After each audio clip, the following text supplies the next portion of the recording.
Peace and blessings to the chosen. Shalom, first and foremost. All praises, glory, and honor to Yahweh Bashim Yahushai.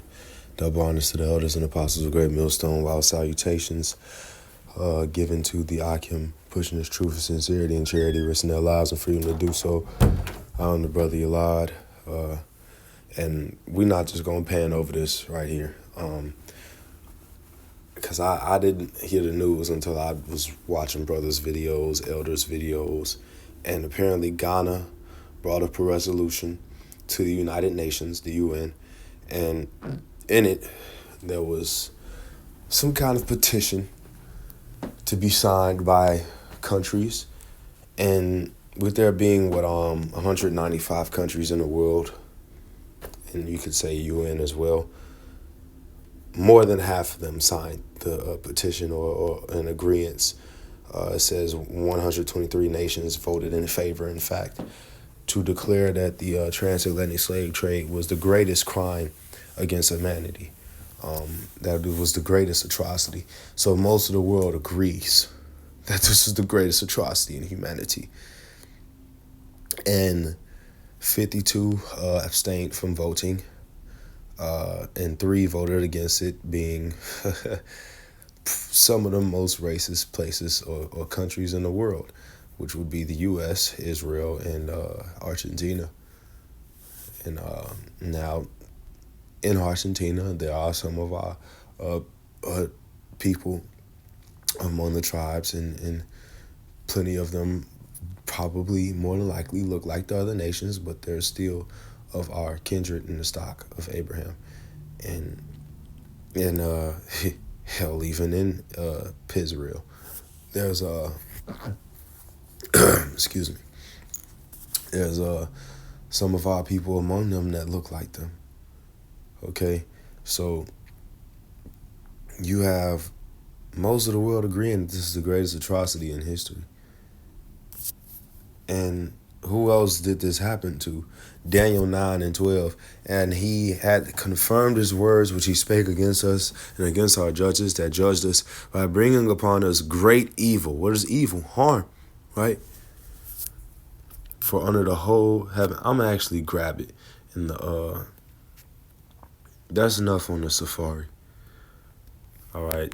And I did that for a particular reason. I won't explain on the video here.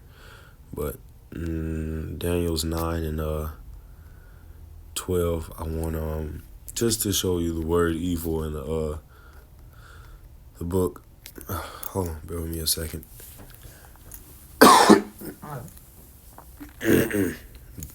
Forgive me. It says evil is Rai or Rayam. But it says bad, unpleasant, displeasing, unkind, vicious, distress, misery, injury, calamity. So it's generally harm. That's what evil is. It means the injury, something is harmed, something is being destroyed or damaged. By bringing upon us great evil, for under the whole heaven had not been done as had been done upon Jerusalem. And that Jerusalem is talking about the children of Israel, the so-called Native Americans, Latinos, and Negroes today. There's not such a tragedy that's happened to any other nation of people. Not one. And so much so that this was written or referenced in the Apocrypha, Baruch 2:2. Baruch 2:1. Therefore the Lord Yahweh had made good his word, which he pronounced against us and against our judges that judged Israel, and against our kings, and against our princes, and against the men of Israel and Judah. And what that's saying is northern kingdom and southern kingdom, Joseph and Judah, Israel and Judah, Ephraim and Judah. Because we split back then, that's another story. Verse 2, to bring upon us great plagues, which is an evil, such as has never happened under the whole heaven, to come to pass in Jerusalem, according to the things that were written in the law of Moses. And what was written in the law of Moses? The Deuteronomy 28 chapter. If you don't know, look it up. But what happened in Deuteronomy 28 has only happened to us as a people for a sign and for a wonder.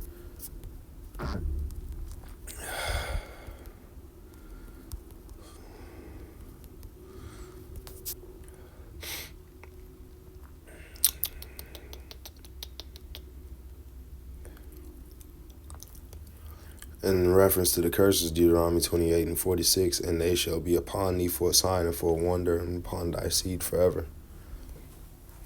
Why? Because our nation collectively turned away from the Lord.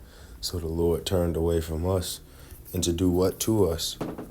Ultimately, Jeremiah 17 and 4, and thou even thyself shalt discontinue from thine heritage that I gave thee, and I will cause thee to serve thine enemies in the land which thou knowest not. For ye have kindled a fire in my anger, which shall burn forever. And what nation went into a slavery, a servitude, where they lost their complete identity?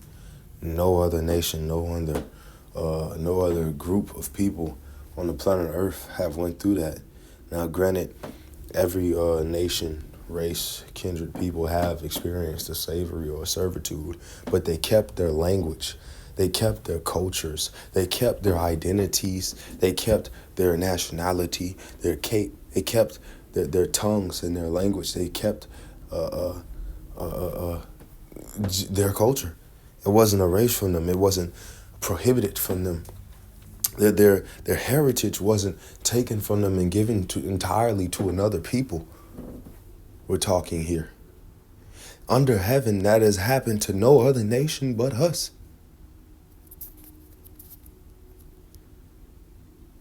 And then who is this prophecy concerning? Hosea 1 and 10. Yet the number of the children of Israel shall be as the sand of the sea. And the people and the children of Israel, those people pretending to be us, they're not as the sand of the sea. They're very few in number, right? And the land is not fertile to them because they're not the people that belong in that land, or that the land belongs to. It says, yet the number of the children of Israel, Hosea 1 and 10, shall be as the sand of the sea, which cannot be measured or numbered. It shall come to pass that in the place where it was said unto them, ye are not my people, y'all not Israelites, you're Africans, you're wetbacks, you're Spics, you're Latinos, you're Hispanics, you're Indians, you're natives, you're savages. You are not the children of God. It says, in the place where it was said unto them, ye are not my people, there, in that same place, there it shall be said to them, ye are the sons of the living God. You are the Hebrew Israelites. Are they children of Abraham? So am I. Are they Hebrews? So am I. Are they Israelites? So am I. In that same place where it was said that they were not the children of God, it shall be said that they are the sons of the living God.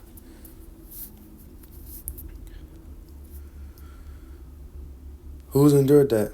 Because for all these people know that pretend to be us, they have the papers. They've always been the people in their minds, and nobody's denied them or said that they weren't. They haven't been put in a particular situation to be in the perils that Israel was prophesied to be in. Isaiah 42 and 22, but this is a people robbed and spoiled. They are all of them snared in holes. They are hid in prison houses. They are for a prey, and none delivered, for a spoil, and none saith restore. Because who wants to restore the slaves? Nobody cares about the Hebrews in a mindset of the Egyptian, in a mindset of the Pharaohs. Let them go. Let them go for what? Who is the Lord that I have to serve him? Said Pharaoh. So, who is this happen to? If anything, the tiny tops own the prisons. If you go to look for the children of Israel in prison today, you gonna find them in prison. Light brown, dark brown, yellow, you gonna find them. And in the prison system, all filled up with them. This is that people. They all in the prisons. They take up most of the prisons. And the people pretending to be them own the prisons. And that's why he said, I seen what? Servants upon horses.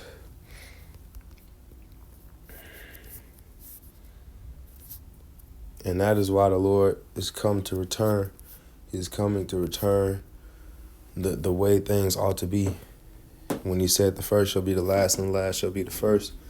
To turn things from its upside down structure to how they should be. Ecclesiastes 10:7. I've seen servants upon horses and princes walking as servants upon the earth.